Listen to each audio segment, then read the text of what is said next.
ভারতের 70% লোকই ভুলভাবে চিয়া সিড খেতে থাকে। আজকে আমরা এই ভিডিওতে জানব কিভাবে সঠিক নিয়মে চিয়া সিড খেতে হয়। চিয়া সিড হলো পাওয়ারফুল ওমেগা-3 এবং ফাইবারের ভাণ্ডার। এই জন্য আমরা একে সুপারফুড বা সুপার সিড নামে অভিহিত করে থাকি। চিয়া সিড কিন্তু দামেও বেশ সস্তা। আমরা চিয়া সিড সকালবেলায় আধ ঘন্টা ভিজিয়ে রেখেই তারপর খালি পেটেই খেতে শুরু করি। কিন্তু আপনি জানেন কি, সারা রাত ভেজানো থাকলে বা 4-5 ঘন্টা ভেজানো থাকা চিয়া সিড খাওয়াটা সব থেকে ভালো। আপনার হয়তো মনে হয় চিয়া সিড জলে ভিজে ফুলে গেছে মানে সব ঠিকঠাক আছে। এটা আসলে সম্পূর্ণ ভুল। শুধু চিয়া সিডের বাইরের লেয়ারটাই ফুলে ওঠে, ভেতরের অংশটি কিন্তু ঠিক শক্তই থাকে।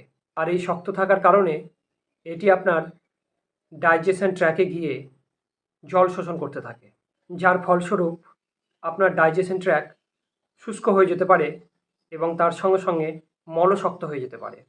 এখানে প্রথম যে ভুলটির কথা আমি বলবো সেটি হচ্ছে চিয়া সিডকে অনেকটা সময় ধরে জলে সম্পূর্ণরূপে ভিজিয়ে না রাখা।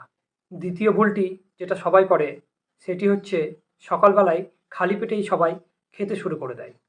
সকালবেলায় এটি কখনোই খাওয়া উচিত নয়। আপনি সকালে এটা কিছু খাওয়ার পর খেতে পারেন, অথবা চিয়া সিড আপনি ফলের সঙ্গেও খেতে পারেন। আর এটাই হলো খাওয়ার সঠিক নিয়ম। আসলে এটি খালি পেটে খেলে যেটা হয়, এতে থাকা প্রচুর ফাইবার আপনার ডাইজেশনকে ইনডাইজেশনে পরিণত করতে পারে, যার ফলে শুরু হতে পারে ব্লোটিং কিংবা পেটে ব্যথা। অনেক সময় কি হয়, যখন আমরা প্রয়োজনের বেশি ফাইবার খাই এবং ভুল সময় খেতে শুরু করে দেই, তখন এটি খাওয়ার ফলে কোষ্ঠকাঠিন্য বা কনস্টিপেশন শুরু হয়ে যায়। আসলে কিন্তু আমরা যাতে কোষ্ঠকাঠিন্য না হয় সেই কারণেই এটা খেতে শুরু করেছিলাম। 3 নম্বর ভুলটি হলো আপনি এটি কিসের সঙ্গে খাচ্ছেন। কারণ এতে থাকা ফাইবার আপনার ব্লাড সুগারকে স্টেবিলাইজ করতে সাহায্য করে। এছাড়াও আপনি যখন এটি জুসের সঙ্গে খেতে শুরু করে দিচ্ছেন, তখন করে কি হয়, আপনার ব্লাড সুগার হঠাৎ করে স্পাইক করতে পারে, ফলে আপনার খাওয়ার উদ্দেশ্যটাই মাটি হয়ে যায়।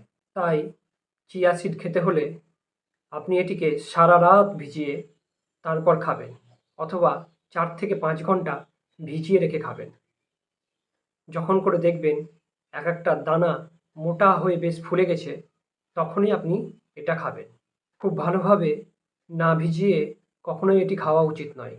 যখন আপনি এটি প্রথম খেতে শুরু করবেন, তখন 1 চামচ দিয়েই শুরু করুন। বেশি খাওয়া কখনোই ভালো নয়। অনেক সময় কি হয়, বেশি খাওয়ার ফলে অনেকের মাথা ব্যথা হতে পারে এবং হঠাৎ করে ব্লাড সুগার কমেও যেতে পারে। কারণ এটি অনেক পরিমাণ জল শোষণ করার ক্ষমতা রাখে, যার ফলে আপনার ডাইজেশন ট্র্যাকের হাইড্রেশন লুজ হয়ে যেতে পারে। আর এই হাইড্রেশনের উপর নির্ভর করে প্রত্যেকটি সেল বা কোষের শক্তি বা এনার্জি। এটিপি যখন প্রডিউস হয়, তখন মাইটোকন্ড্রিয়ার চারপাশে থাকা মোটরগুলি যখন ঘুরতে শুরু করে, তখন সে চারপাশে থাকা জলের অণুগুলোকে শোষণ করতে শুরু করে। এখন যদি জল বেশি শোষণ হতে থাকে, তবে এটিপি তৈরির ক্যাপাবিলিটি কম হতে থাকবে।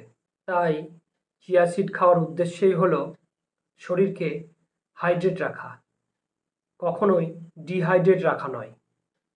তাই এটি খেতে হলে খুব ভালোভাবে ভিজিয়ে তবেই খাওয়া শুরু করুন, তাহলে নিজে থেকেই হাইড্রেট থাকতে পারবেন।